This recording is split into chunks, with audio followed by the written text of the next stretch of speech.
话说刘备在徐州过得好好的，没想到袁术那边看他不顺眼，派大将纪灵带着10万大军杀气腾腾地来攻打他了。这下子刘备可真是急得像热锅上的蚂蚁，不知该如何是好。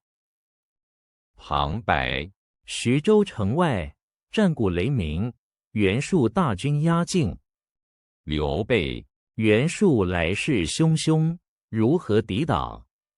刘备眼看自己兵少将寡，实在打不过袁术的大军，情急之下，他只好硬着头皮派人去向附近的吕布求救。毕竟吕布可是个超级猛将，说不定能帮上忙啊。刘备派人速去小沛，求吕将军出兵相助。使者：主公放心，定不辱使命。却说吕布收到刘备的求救信，心里盘算起来。袁术那边也派人来送礼了，想让他别管闲事。吕布想，要是刘备垮了，袁术势力就更大了，对自己也不是好事。吕布、刘备求援，袁术又来拉拢，如何是好？旁白：吕布摸着下巴，陷入沉思。这时候，吕布的谋士陈宫就给他出了个主意。陈宫说：现在袁术太强，刘备太弱，这样下去对我们不利，不如帮刘备一把，让他和袁术互相牵制，这样吕布才是最大的赢家。陈宫：将军，若袁术独大，与我等不利。陈宫：不如助刘备，让他们互相制衡。吕布听了陈宫的建议，觉得很有道理，于是他便派人分别去请刘备和袁术的大将纪灵过来，说是要为他们两边摆一场和解宴，让他们面对面把事情说清楚。吕布：传我将令，请刘备与纪灵将军来我帐中赴宴。侍从：遵命。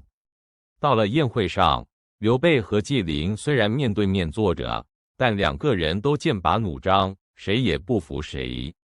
吕布一看气氛不对，就赶紧让人上酒，想缓和一下，但大家都心知肚明，这不是来吃饭的。纪灵：吕将军，你这是何意？要帮谁？刘备：吕将军，我等愿听调遣。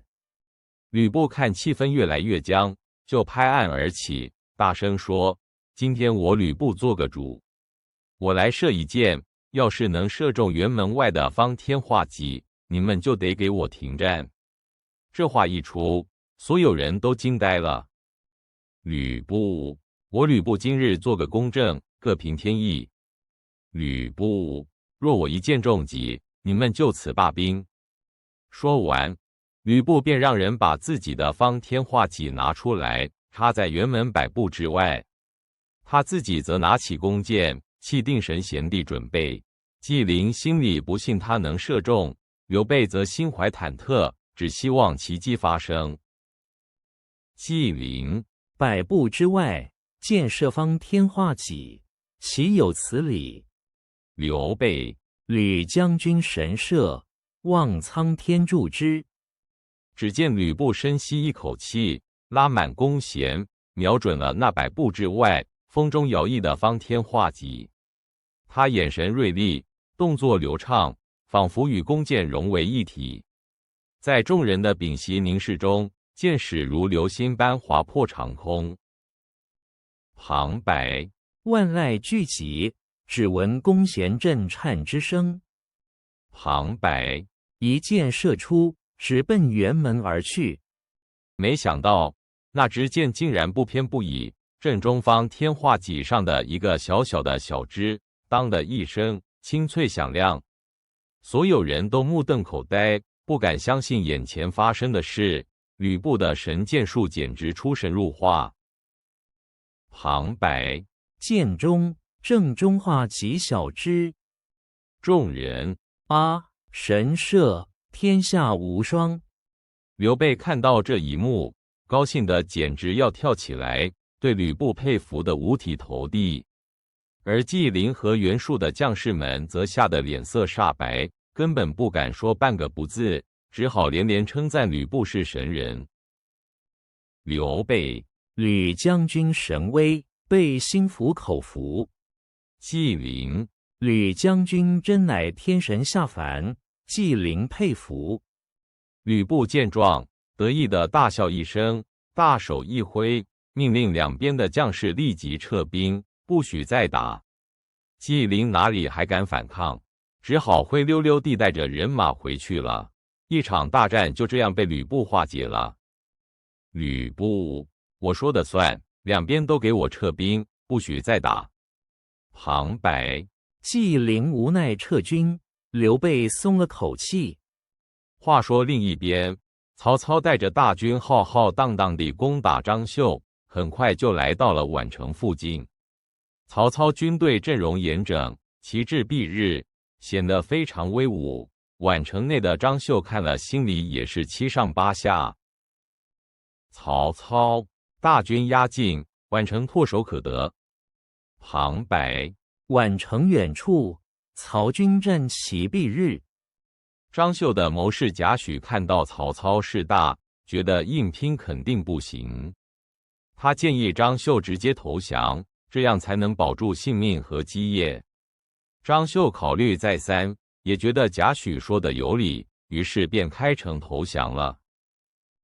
贾诩，曹操势大，不如暂且投降，以图后计。张绣，先生之言有理，我愿降曹。曹操进了宛城，本来一切都好好的，没想到他听说张绣有个漂亮的婶婶邹夫人，一时色心大起，竟然把她偷偷带到自己帐中享乐。这可真是色字头上一把刀啊！曹操，闻邹夫人美貌，可否一见？旁白，曹操竟将邹夫人带入帐中。曹操沉迷美色，却不知危险已近。他的贴身护卫典韦忠心耿耿地守在帐外。典韦身材魁梧，力大无穷，但他心里总觉得不安，似乎有什么不好的事情要发生。典韦，主公帐中声色犬马，恐生变故。旁白，典韦手持双戟，警惕地守在帐外。张绣得知曹操竟然占有了自己的婶婶，气得简直七窍生烟。他觉得这是奇耻大辱，当即决定不再投降，要和曹操拼个鱼死网破。贾诩也觉得曹操做得过分，于是和张绣商量反击之计。张绣，曹贼竟敢如此羞辱我，此仇不报非君子。贾诩，曹操好色，可利用其疏忽，其袭之。夜半时分，万籁俱寂，没想到张绣突然发动突袭，大军冲入曹操营寨，士兵们还在睡梦中就被杀了个措手不及。营帐四处起火，喊杀声震天。曹操从美梦中惊醒，慌忙起身。曹操，何事喧哗？来人护驾！士兵，张绣反了，敌军杀进来了。为了保护曹操，典韦简直像一尊战神。他手持双戟，浑身是伤，却死战不退，一个人挡住了无数敌人。他奋力搏杀，血染沙场，最终力竭而亡，为曹操的逃脱争取了宝贵的时间。典韦，谁敢伤我主公？吾典韦在此。典韦，誓死不退。经过典韦的殊死保护，曹操才得以狼狈逃脱。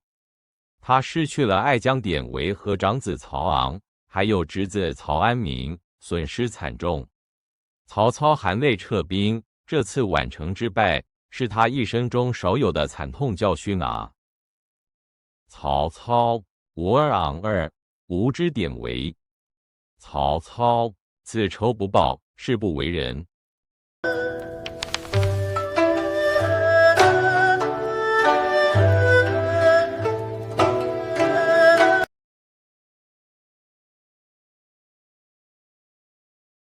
话说，自从孙策把传国玉玺给了袁术，袁术就开始心痒痒的，整天想着自己当皇帝。他觉得机会来了，毕竟手上有个宝贝。袁术，传国玉玺在我手，天命所归，岂能不为？袁术找来幕僚商量，满心欢喜地抛出他想称帝的想法。没想到大家听了脸都绿了，纷纷劝他千万不要冲动，这是会惹大麻烦的啊。颜相，将军三思啊，此事万万不可，恐招天下共伐。但袁术哪里听得进去？他觉得自己才是真命天子，谁说都不好使。他心意已决，准备大张旗鼓地搞一个登基大典，要让天下人都知道他的决定。袁术，什么天下共伐？我自有玉玺，谁敢不从？就这样，袁术在寿春大张旗鼓地举行了登基仪式，正式宣告自己是众家皇帝。这一举动震惊了天下，也彻底激怒了许多人。袁术，自今日起，我袁术便是众家皇帝。消息传到许都，汉献帝和朝中大臣们都吓坏了，纷纷痛骂袁术简直是胆大包天，狼子野心，竟然敢自立为帝，这不是摆明要造反吗？汉献帝，袁术狼子野心，竟敢如此，岂有此理？特别是曹操，听到袁术称帝的消息后，简直怒不可遏。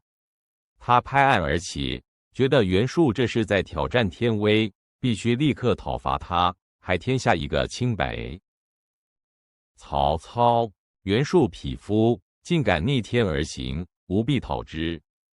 于是，汉献帝在曹操的建议下，发布了一道圣旨，命令天下诸侯一起讨伐袁术，共同维护汉室的尊严。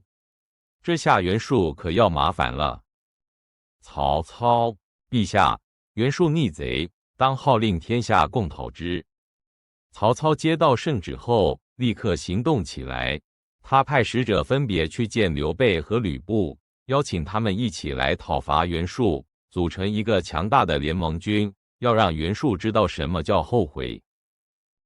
曹操，传我号令，速去请玄德与奉先，共讨国贼。刘备收到圣旨和曹操的邀请信后，毫不犹豫。他本就是汉室忠臣，当然不能容忍袁术这等逆贼。他立刻点兵遣将，准备响应号召。刘备，袁术称帝，实乃国贼，吾等自当效犬马之劳。而吕布这边却有些犹豫，他跟袁术也曾有过恩怨，但跟曹操也没好到哪去。这仗是打还是不打，站在哪一边，他一时间还真拿不定主意。吕布，袁术与我亦敌亦友，曹操此番，我又该如何？幸好谋士陈宫给吕布分析利弊，提醒他袁术称帝是众矢之的，此时若能与曹操、刘备联手，不仅能得到名声，还能削弱袁术的力量。陈宫，主公，袁术称帝乃逆天之举，当顺应天意，得天下人心。吕布听了陈宫的话，觉得很有道理。权衡再三后，他终于下定决心，决定加入讨伐袁术的联盟，派出部队响应曹操的号召。吕布，好，便依公台之言，一同讨伐袁术逆贼。袁术听说曹操、刘备、吕布三方联手来讨伐自己，顿时脸色铁青。但他自是兵多将广，立刻调动了手下的7路大军，准备迎击。袁术，哼，3路联军又如何？我袁术7路大军足以应对。话说曹操接到刘备和吕布同意出兵的消息后，立刻点齐大军，浩浩荡荡地从许都出发，直奔袁术的地盘。旌旗蔽日，声势浩大。曹操大军开拔，是将袁术逆贼碎尸万段，以正国法。没多久，刘备带着关羽、张飞也赶到了曹操的大营。三兄弟与曹操再次聚首，为了讨伐共同的敌人，他们将再次并肩作战。刘备、曹公号召，被其赶不从，讨贼义不容辞。曹操玄德高义，有将军相助，袁术不足为惧。接着，吕布也率领他的骑兵部队威风凛凛地到来，让曹操和刘备都有些意外。现在，这三股原本复杂的势力，为了讨伐袁术，终于汇聚一堂。吕布奉先来迟，望诸位勿怪，共同讨贼。曹操奉先将军能来，真乃我等之福也。三大诸侯齐聚，在曹操的大帐里召开军事会议。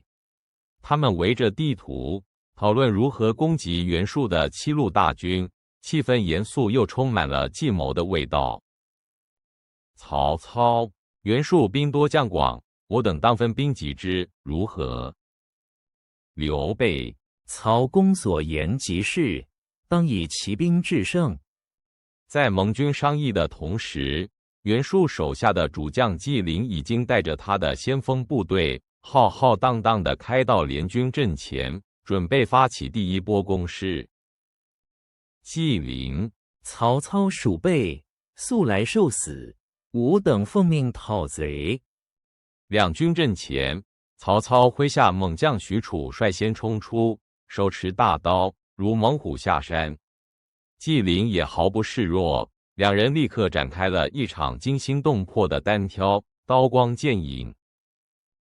许褚：袁术走狗，许褚在此，谁敢与我一战？纪灵：来者何人？吾乃纪灵，看刀。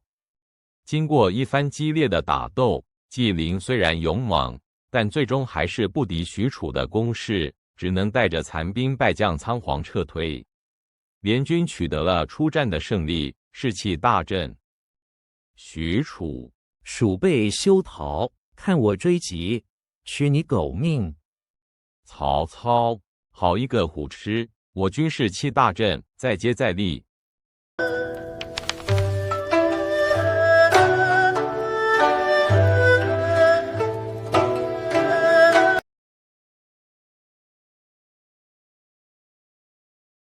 话说当时，张绣占领着宛城，正为未来烦恼呢。他看着曹操势力越来越大，心想自己这小地方恐怕也撑不了多久了。手下谋士贾诩也常常劝他要小心应对，别冲动行事。张绣：曹操势大，我该如何是好？贾诩：主公切勿急躁，静观其变才是上策。没想到曹操大军很快就压境了，黑压压一片，气势汹汹。张绣心里一惊，明白硬碰硬肯定不行。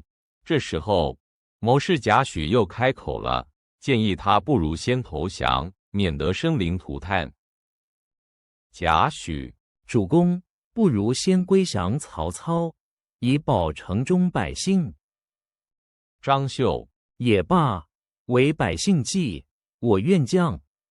就这样，张绣决定开城门投降。曹操很高兴，设宴款待张绣。酒酣耳热之际，曹操对张绣的表现很满意，觉得自己又收服了一员大将，心情特别好。曹操：将军能来归附，真是大喜啊！张绣：多谢丞相厚待，愿为丞相效力。没想到曹操这个人私下却做了一件惹人厌的事。他看上了张绣的婶婶邹夫人，竟把她召到营帐里。这事很快就传开了，张绣听到后气得脸都青了。曹操：夫人美貌，可愿与我共饮？下人：张将军，曹操对邹夫人无礼。张绣得知自己的婶婶被曹操轻薄，简直怒火中烧。他觉得这不仅是个人羞辱，更是对他整个家族的蔑视，气得他猛拍桌子，恨不得立刻就去跟曹操拼命。张绣，曹操欺人太甚，我与他不共戴天。仆役，将军息怒，莫要冲动啊。贾诩看张绣气得发抖，赶紧劝他冷静。他跟张绣说，现在硬碰硬不行，不如将计就计，假装继续归顺，然后找机会发动突袭，打曹操个措手不及。贾诩，主公息怒，不如将计就计，先稳住曹操。张绣，先生有何妙计，请速速道来。深夜时分，万籁俱寂，正是大家熟睡的时候。张绣按照贾诩的计策，悄悄地调动军队，对着曹操的营地发起了突然袭击。一时之间，营地里火光冲天，喊杀声震耳欲聋。张绣，杀！给我冲进去，活捉曹操！士兵，杀！为张将军报仇！曹操万万没想到张绣会背叛，而且来得这么突然。他被突如其来的攻击吓醒，睡梦中惊慌失措。多亏身边猛将典韦拼死护驾，才让他有机会冲出帐外，骑马逃命。曹操，典韦，快护我出去！典韦，丞相莫慌，末将在此，谁敢伤你？典韦为了给曹操争取逃跑的时间，奋不顾身地冲到营门口。他一手提着2把大铁戟，一手护着营门，硬是挡住了张绣大军的猛攻，简直是个门神下凡。典韦，有我在，谁也别想过去。张绣兵，这人是谁？好生了得！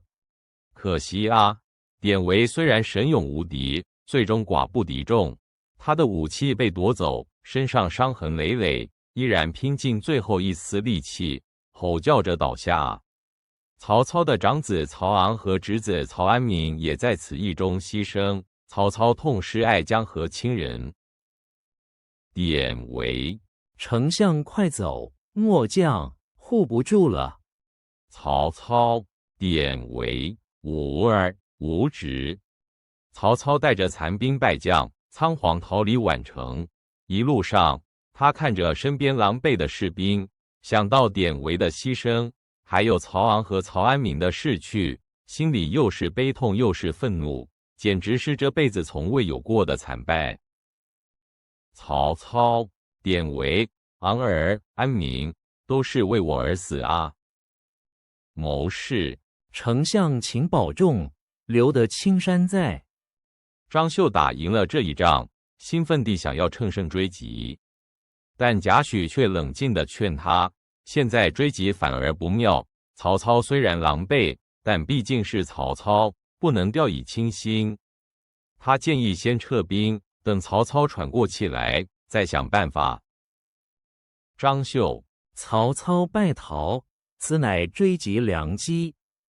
贾诩，主公不可，现在追击恐有埋伏。张绣不听贾诩的劝告，执意追击。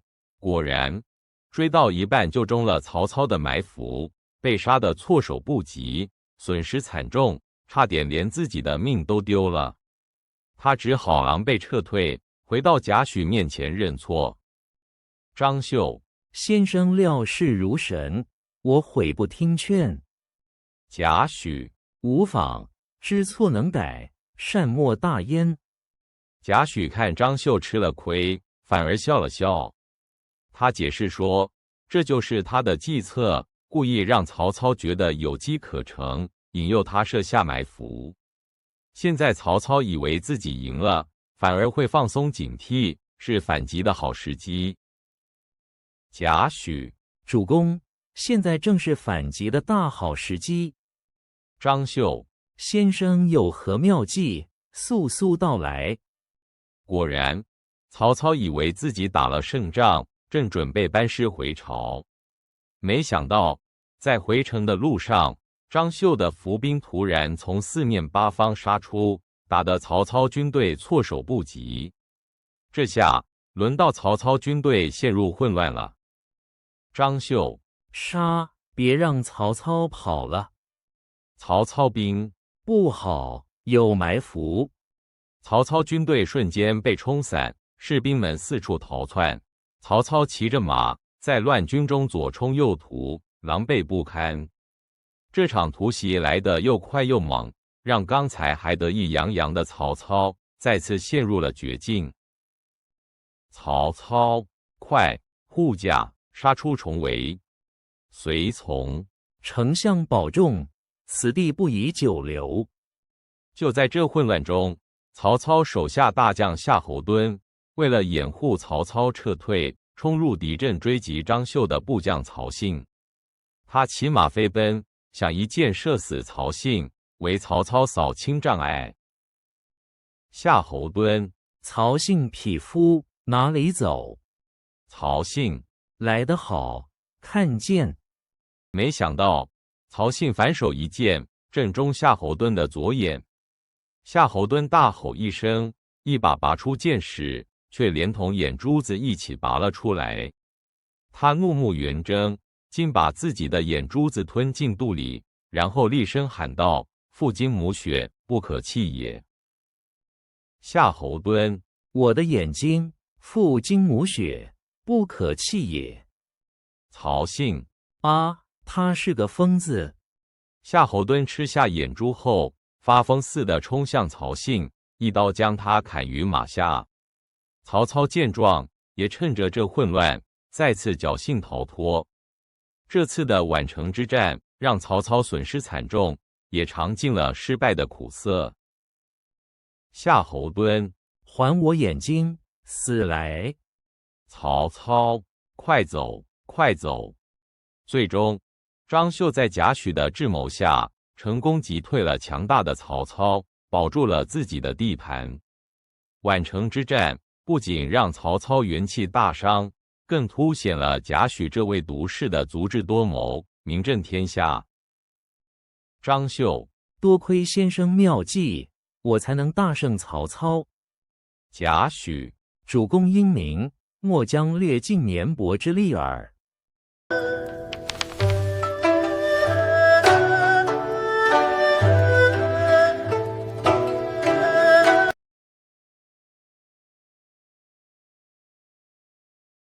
话说曹操大军把下邳城围得铁桶一般，吕布被困在城里，日子可不好过。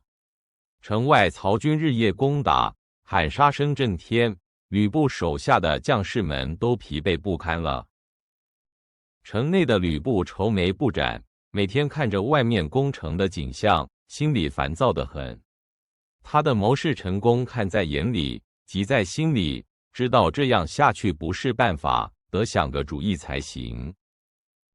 只见陈宫来到吕布面前，提出一个妙计：将军，不如你带兵出城，我去联合袁术，两面夹击曹操，这样敌人腹背受敌，肯定能打赢。陈宫，将军，不如我们内外夹击。陈宫，你出城，我去找袁术求援。没想到吕布听了，却犹豫起来。他不是不想打，而是舍不得他的美人貂蝉，更舍不得美酒。他心想：我若出城，谁来陪貂蝉呢？吕布，哎呀，出城太危险了。吕布，我还是留下陪夫人吧。陈宫看到吕布这样，气得脸都绿了。他严肃地劝道：将军啊，大敌当前，岂能沉迷酒色？若不早做决断，大势去矣。可惜吕布没听进去。陈宫，将军，不可再饮酒了。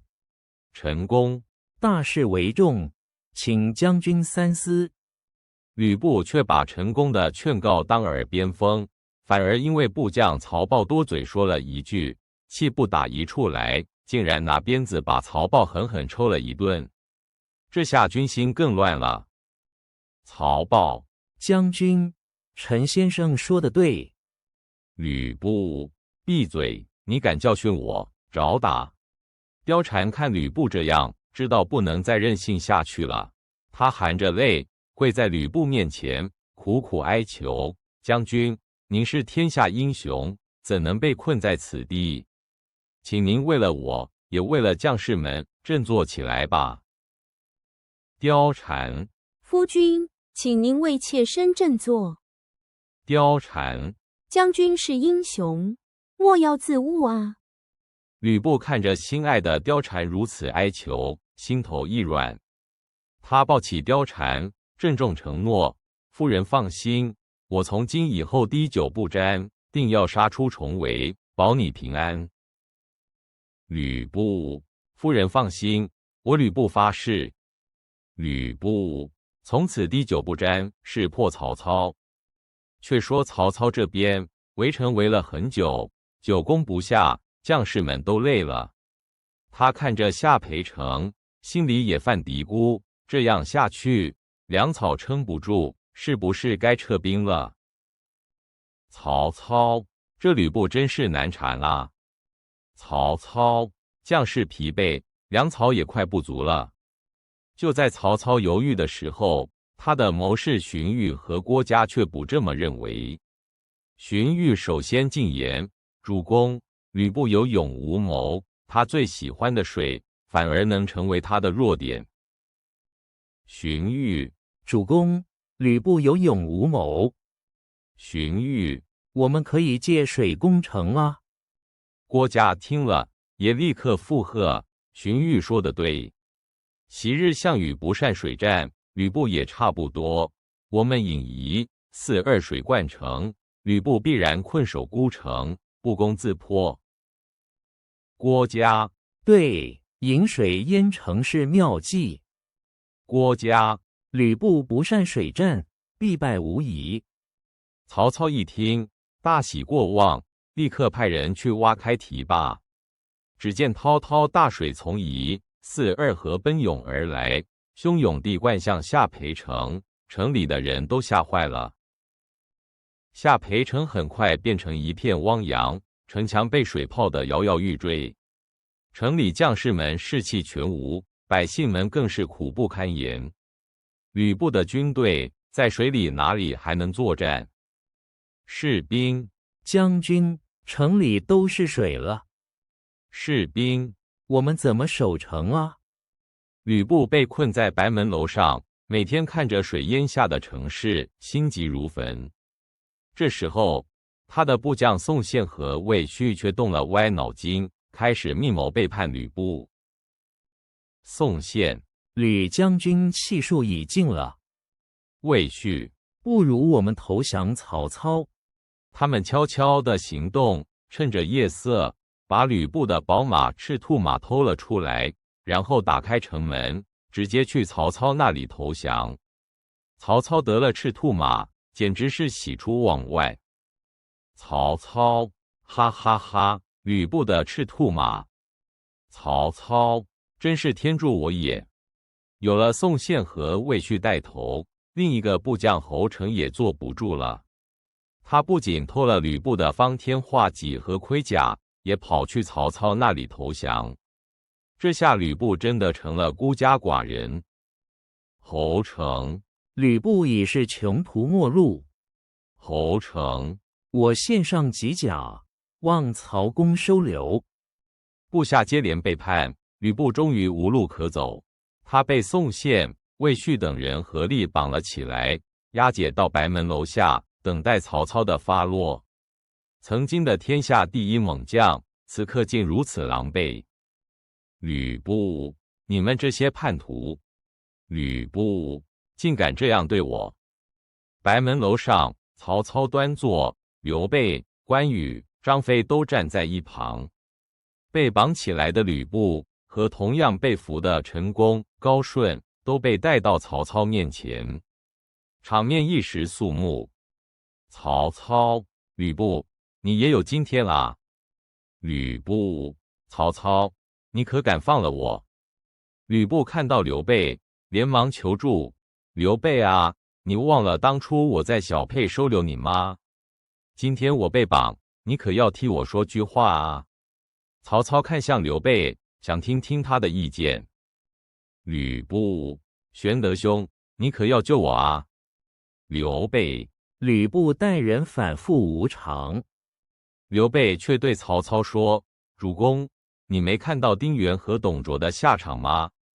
这话一出，曹操心里明白，立刻下令将吕布、陈宫、高顺处死，一代枭雄吕布就此殒命白门楼。刘备：“主公，可曾见丁原、董卓？”曹操：“来人，将吕布吊死。”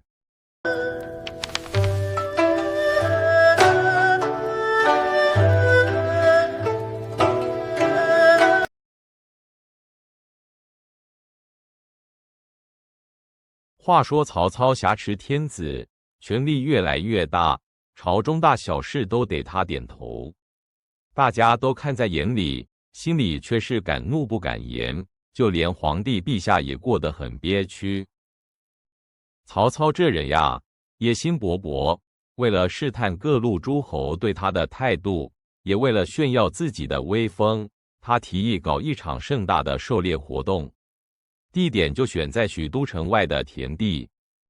曹操：“陛下，近日风调雨顺，不如趁机出城围猎一番，也让大家松快松快。”就这样，皇帝陛下、曹操还有刘备等文武百官，浩浩荡荡地来到许田。只见旌旗飘扬，人马众多，场面那叫一个壮观，一看就知道不是普通的打猎。狩猎开始了，大家骑着马，拿着弓箭，在田野里奔驰。不少野兽受惊，四处逃窜，空气中弥漫着兴奋又紧张的气氛。猎人们都摩拳擦掌，准备大显身手。正当大家追逐之际，突然，一只肥壮的鹿从草丛里冲了出来，速度飞快，直奔皇帝的车架方向。这可是个好机会啊！所有人的目光都集中过去了。随从：“陛下，看，好一头肥鹿！”曹操一看，嘿，表现的机会来了。他故作恭敬地从随从手中接过弓箭，然后转身递给皇帝陛下，嘴上还说着：“陛下请。”仿佛是要让皇帝亲自射箭。曹操：“陛下龙威，神箭无双，此鹿理应陛下亲射。”没想到，皇帝刚伸手要接，曹操却突然手一缩，自己拉开弓弦，一支箭嗖地射出，正中那只鹿的背部。鹿应声倒地，这一下可把所有人都给惊呆了。曹操的随从们一看到主公射中猎物，就忘了形，大声欢呼：“丞相神威！丞相万岁！”这声音一出，顿时让在场所有人都脸色大变，气氛尴尬到极点。曹操随从：“丞相神威！万岁！万岁！”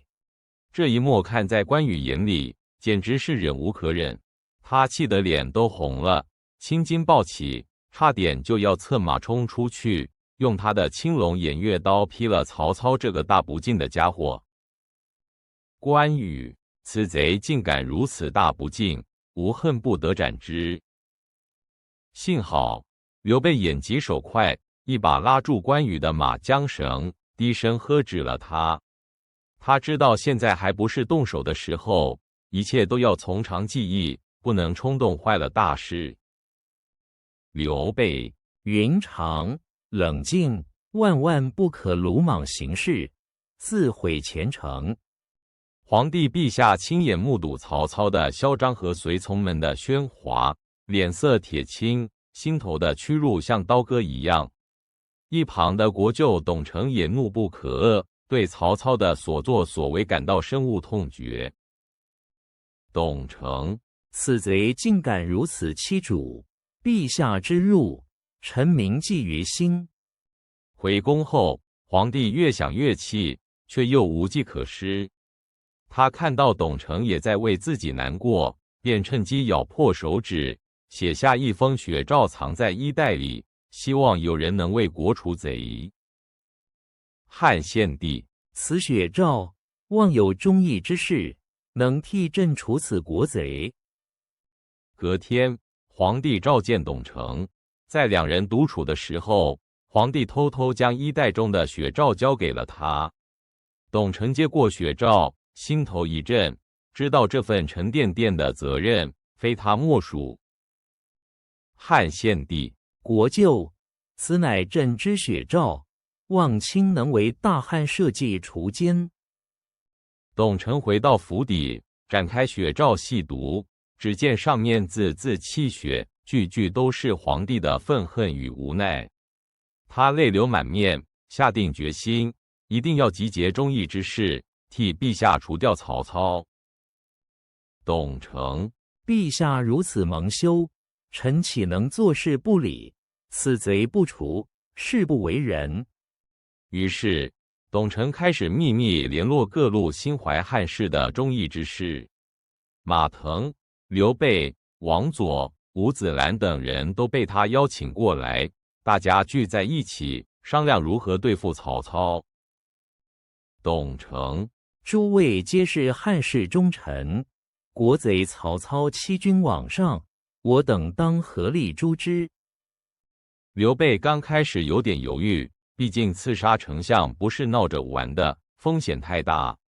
但当他看到血诏，又想到汉室的衰微，心中的忠义之火被点燃，最终同意加入这场秘密行动。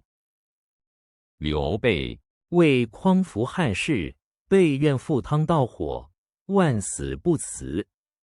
为了不引起曹操的怀疑，刘备假装自己对权势不感兴趣，每天就在府邸后院种菜、浇水，过着悠闲自在的日子，希望能让曹操以为他胸无大志。刘备种菜养性，闲云野鹤，世间纷扰与我何干？谁知曹操这人疑心病重，总觉得刘备不是省油的灯。他特地跑到刘备的菜园子里，想看看刘备到底在搞什么名堂，或者是不是真的变得这么清心寡欲。曹操、玄德兄如此闲情雅致，倒让曹某好奇了。曹操看着刘备种菜，便笑着邀请他一起喝酒。两人坐在小亭里，煮酒论英雄。曹操问刘备：“当今天下，谁是真正的英雄啊？”曹操：“玄德兄，煮酒论英雄，你觉得谁是当世豪杰？”刘备列举了几个名字，都被曹操一一否决。